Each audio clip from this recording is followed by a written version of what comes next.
What's up, creatures of the darkness? It's me, Oleander, and I was wondering if you guys wanted to do something a little bit creepy with me tonight. I figured you guys would, because you guys know it's always Season of the Dead over here in Mushroom Forest. So I want to show you guys something really cool that I learned when I was little, and it is Enoptromancy from Necromancy. So Enoptromancy is divination by means of a mirror.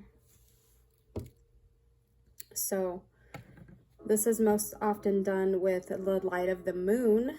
You guys know I can't talk. The light of the moon. But I'm using a candle tonight, so that it also works perfectly fine.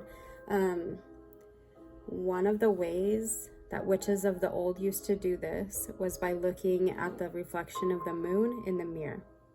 So they would hold up the mirror and get the reflection of the moon, and they would count the minutes that had elapsed until the moon was obscured by like a cloud or a bird or some other object. And the minutes represented the number of years that will pass until you get married. So they used to do things like that, which is pretty cool. However, I'm showing you guys how to use this technique for necromancy, which is communicating with the dead, the human dead. So you guys know I have multiple videos on necromancy. You can go back and check those out. But before I show you guys how to do it, I want to offer a warning, because with this form of divination, an apparition can manifest in the mirror, so behind you, because you're going to be looking over your shoulder.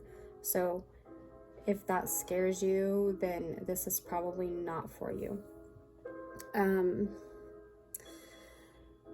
A spirit can manifest any way that it wants to. So one spirit may present themselves as they were in their prime, while another spirit may present themselves in their death. So you guys remember that lady from my last Speaking to the Dead video. I had a little crack in the window so I can let some light in so you guys could see what I was doing, which I usually don't do, and I saw a reflection of her in my crystal ball, and she was moving very strangely, which was unsettling, but nothing that I wasn't prepared for. So I suggest only experienced necromancers or witches with experience in mirror magic do this.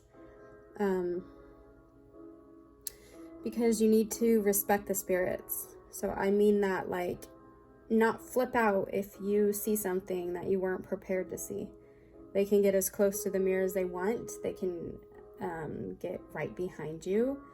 My grandmother told me a story where she was doing this once, and it was literally like on her back. So you need to be prepared for that if you're going to do this kind of stuff. Because there really are two types of people who call upon the dead. The ones who do it for entertainment, much like the popular paranormal hunters and stuff like that who you see. Like, they ask the spirit to make itself known. Let me turn this down a little bit. Okay. And then when the spirit makes itself known, they scream and they get all terrified and act all crazy, which is just so disrespectful. And then there are the ones who come with offerings and burn necromancy herbs to set the correct atmosphere, and they offer fetishes for them, you know, for the spirits to rest in between the realms. So we respect the spirits and call upon them for a purpose, or to give them an opportunity to communicate with somebody who's still living. So I hope that everybody is respectful when they're doing this. So I'm not showing this to you for entertainment and stuff, because all spirits deserve respect. Not screaming and acting crazy when you called upon them to do something, they did it, and then you got scared. Don't do all that, please. So like always, I lay out a fetish. I have one of my little fetishes here. I have some thyme in case someone comes who died of a violent death. This will help them calm down. I have some offerings. I have an incense offering. I have some mullein. I have my necromancy herbs that I'm going to start burning. If I can find a lighter. Okay. Time is also for divination, by the way. So I have my necromancy herbs, which you guys, I'm going to do a video on soon. So if you haven't watched my original necromancy video, then you probably don't know what those herbs are, but I'm going to do a whole video on all the ones that you can use. So besides these things, offerings and stuff for the dead, you're going to need a candle, just one candle, doesn't matter what kind. I'm using this very special candle, and a mirror. You can use, it needs to be a handheld mirror. So you can use like the black scrying mirror if you want to. I prefer just a regular mirror. Okay, so I have to turn the lights completely out and make the room completely dark, because the only light, I don't even want this little flame going, because the only light that you want is a tiny bit of light from a candle flame. Okay, so before I do that, let me go ahead and get this just smoking. I don't want it flaming. Well, my shit usually doesn't burn this good, so that's kind of shocking. It doesn't want to burn out. I'm gonna have to let it burn out on its own.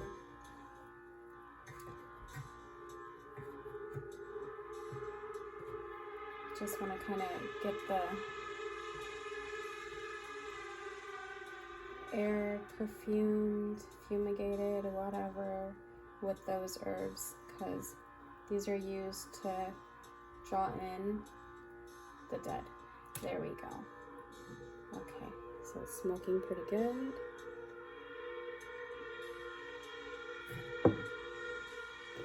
Calling the dead. I'm calling in any spirits of the human dead that would like to interact with me through my mirror. And I burnt myself on my incense, but that's okay. I do that all the time. All right, so I'm going to turn it out now. I'm going to turn this way down.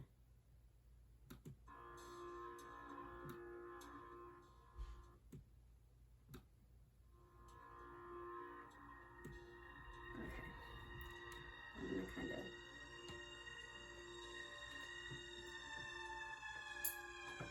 turn out the lights.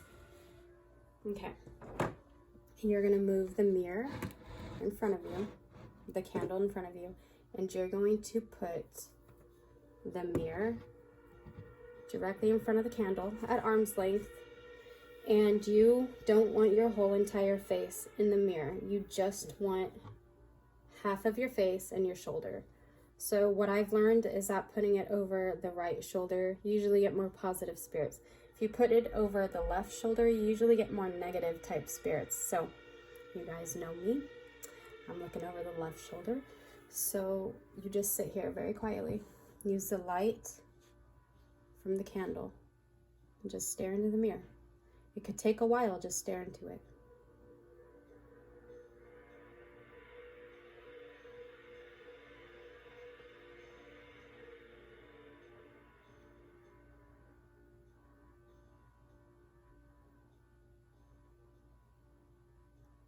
Okay, I already see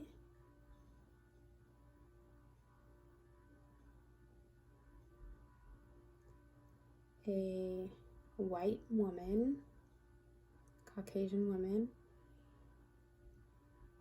You guys hear that? A Caucasian woman standing over my left shoulder. She's all the way up against the wall, so she's as far away from me as possible. So when you see them, she's presenting herself. Okay, I lost her. So I'll ask them a question to keep them here, and then I will describe what I saw, okay?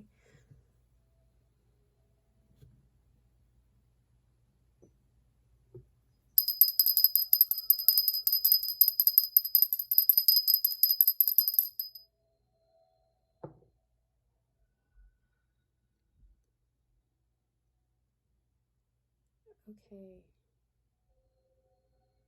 I see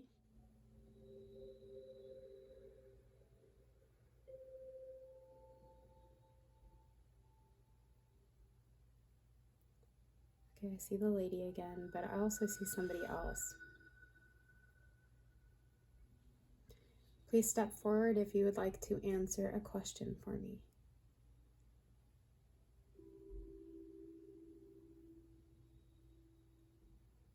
All right, I see somebody in a horrible state. They look pretty bruised up. Their face is pretty messed up. So let me...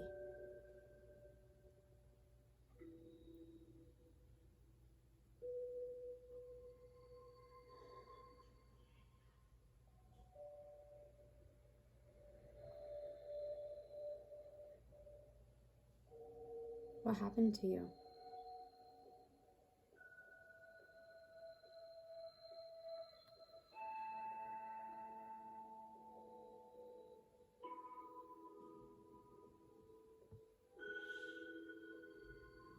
And if they go out of the mirror, you can kind of move it around.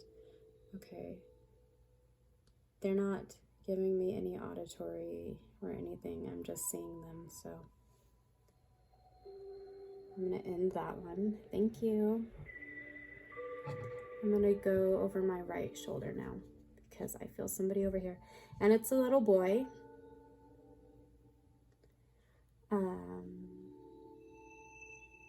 He shows himself to me in the crystal ball. He died in the river, I think, in the 18th century.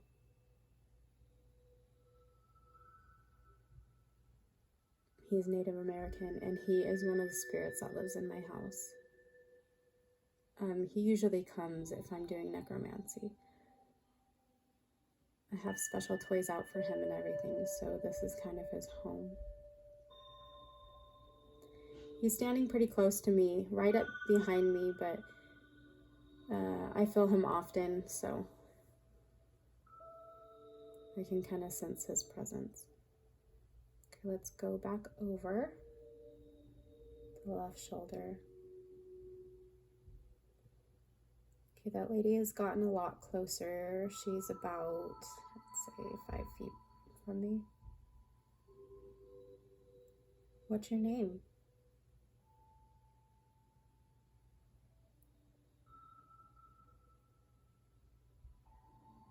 Margaret? How long have you been dead? 17, so 17 years? Yeah. She's sad.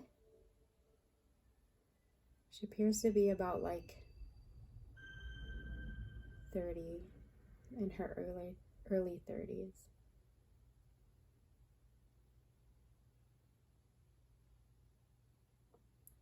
She's angry and sad.